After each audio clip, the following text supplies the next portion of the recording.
guys, so today I'm gonna be doing my September and October wrap up. I totally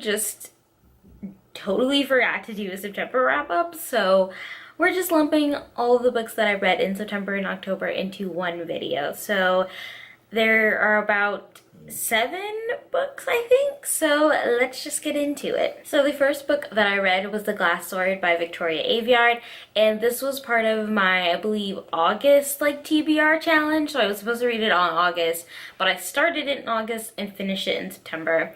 So this is the second book of the Red Queen trilogy. If you're not familiar, it takes place in a world where there are people with red blood and people with silver blood, and the people with silver blood have superpowers and also are more elite and royals of the society. So the red bloods are treated very unfairly. So we have our main character who's a red blood. She finds out that she has powers that traditionally should just be for silver blood people. So this is the second book in the series, so I can't give too much about what happens in this book without spoiling the first book. But I was kind of apprehensive to read this one because a lot of people said it wasn't as good as the first book in the series, and personally I didn't really enjoy the first book all that much.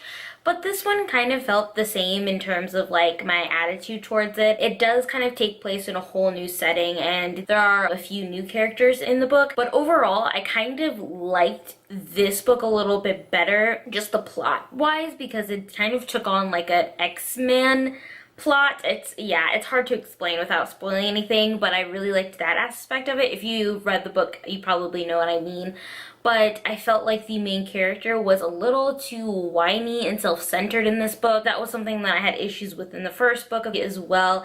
But in the end, it's almost like she's kind of called out on it by some of her love interests in the book. So that kind of redeemed it for me a little bit. I'm just not a big fan of the main character, Mare. She's so complaining, and the worst part about YA female characters, and that's what she embodies in my opinion. But I did enjoy that kind of some of the main characters called her out on that, so that was really interesting. So I don't know if Victoria Aveyard was kind of commenting on that or what. I liked how the book ended, so I am kind of excited to see where the third book goes. I believe there's 4 books, so it's not a trilogy, it's a series. But I only have the first 3, so I'm definitely going to continue on with the series. But I think once I finish the series, I'm probably just going to give them away because I just it's not one of my favorites, so yeah. The next book that I read in September was Howls Moving Castle by Diana Wynne Jones. I basically read this book because I was inspired to do kind of a book to movie adaptation video. So I have a video where I talk about both the movie and the book, and it's a more spoiler video, so it does very in-depth comparisons about both mediums. So if you don't want to be spoiled, I wouldn't recommend it. But if you're a big fan of the movie Howl's Moving Castle and have read the book, then I really highly recommend you watch it. It was really interesting to kind of dig deep into both formats of the story and look into why Hayao Miyazaki kind of decided to make some different changes based on what was going on during the time and his own idea for what messages he wanted to spread in the movie. So I really enjoyed reading this. I do have to say personally that I still enjoy the movie better. It's just a childhood nostalgia thing, and I probably just because I watched the movie first, and that's kind of the story that stuck with me. But I do think that the book Howl's Moving Castle is very good too. It just has this beautiful whimsy, and it's such an easy read. It's very enjoyable, so I do want to continue on and read the 2 other companion novels because I just love the characters, Sophie and Howl, so I do want to continue on with the story. So the last book in September that I read was Fallen by Lennox McCaskill. I've read a couple of his books, so he has a colossal series that he is currently writing. The first 2 books are really, really great, and the third book is probably my favorite. I've said this every time I've read, the latest book has been my favorite, but I really like the third one. I can't say too much about what it is too because it is the third book in a series. The Colossal series follows our main character Katie, who wakes up one morning and discovers that she has superpowers. She is able to fly, has super strength, So she's kind of like dealing with figuring out why she has these powers and how to control them. And she starts like helping around in her city. The city is called Meridian, but it's based off of Atlanta, which is really cool because I live in Atlanta. But I really enjoy the series so far. There's also another main character who's a police officer, and he like is also solving mysteries and different crimes that are kind of related to what's happening with Katie. So it's really interesting. They kind of team up in the second and third books. So it's really a complex story, which I really like. There's a lot of interesting characters and just a lot like with politics going on in this book, and just all of the science that's behind like how she got her powers. So really love the series. So if you're interested in like comics or like superhero narratives, this is definitely a series to check out. And so those are all of the books that I read in September. So now I'm gonna jump to October.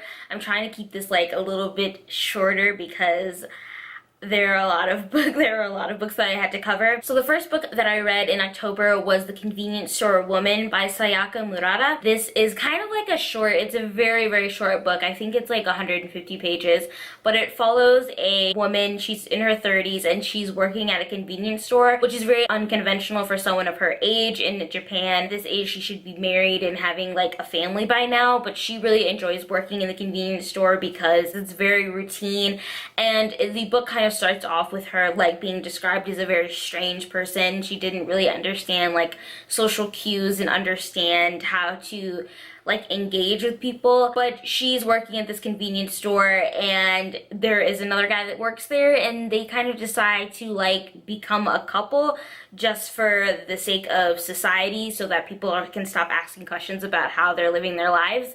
It's a very like weird, quirky story, which is very typical of like, I feel like the Japanese style. They're just like very strange, but not like, it doesn't have any like otherworldly aspect to it, but it's still a very like strange book. But it's really funny and really enjoyable, and I think if you're going through any type of like midlife crisis or anything, it will definitely stick with you in a way. I wish it would have been a little bit longer though. I feel like I would have liked to learn more about the character and learn more about her like desire to work in this convenience store.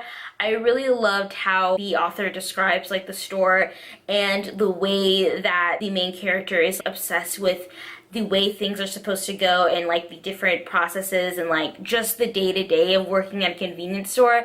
That was really fascinating, and to kind of see that deep dive into her mindset was really interesting.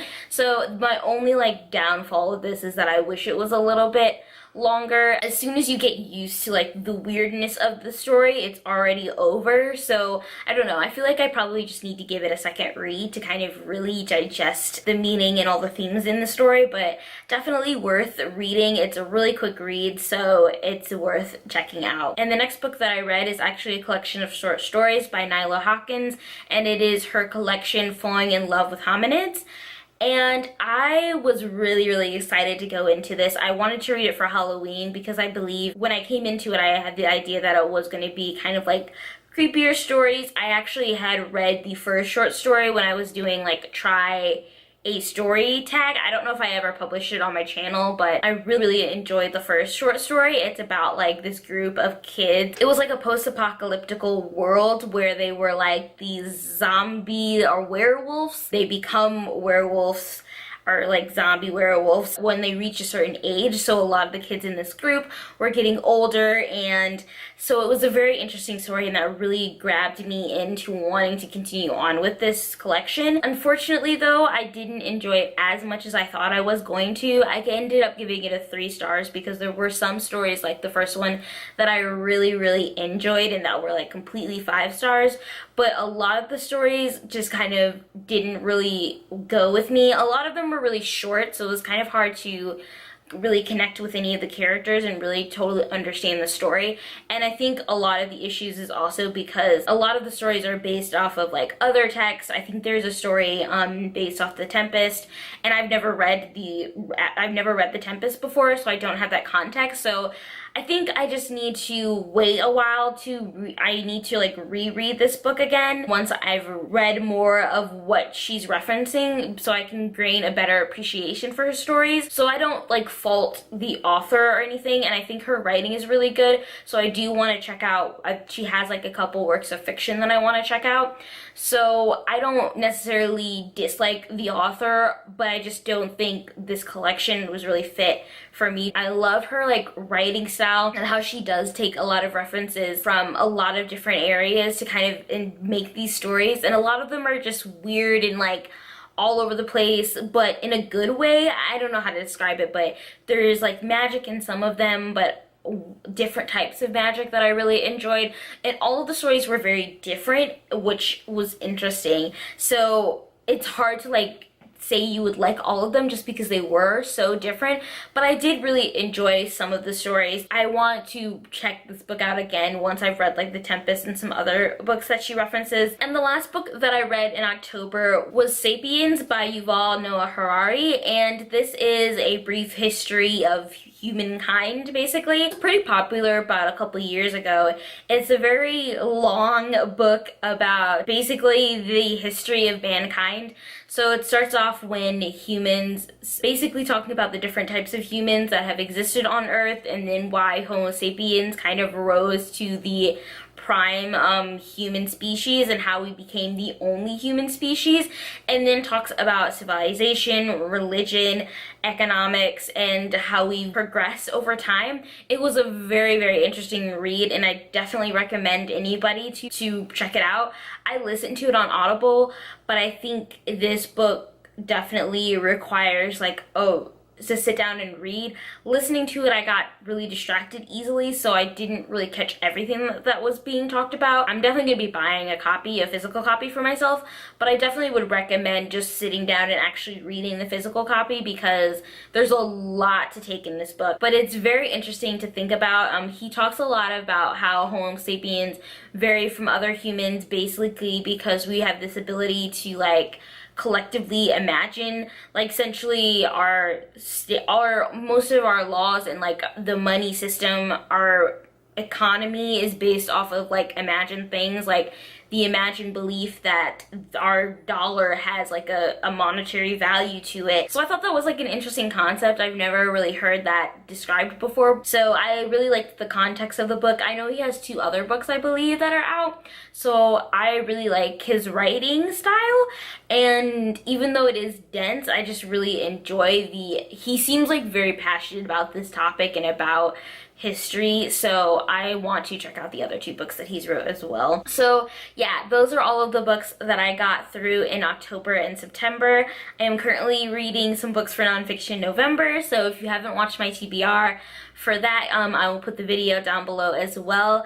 And yeah, thanks again for watching, guys. I hope you guys enjoyed this video. Let me know what you guys read in October, if you've read any of these books and want to talk about them. Just put it in the comments down below, and I will see you guys very soon with another video. Bye!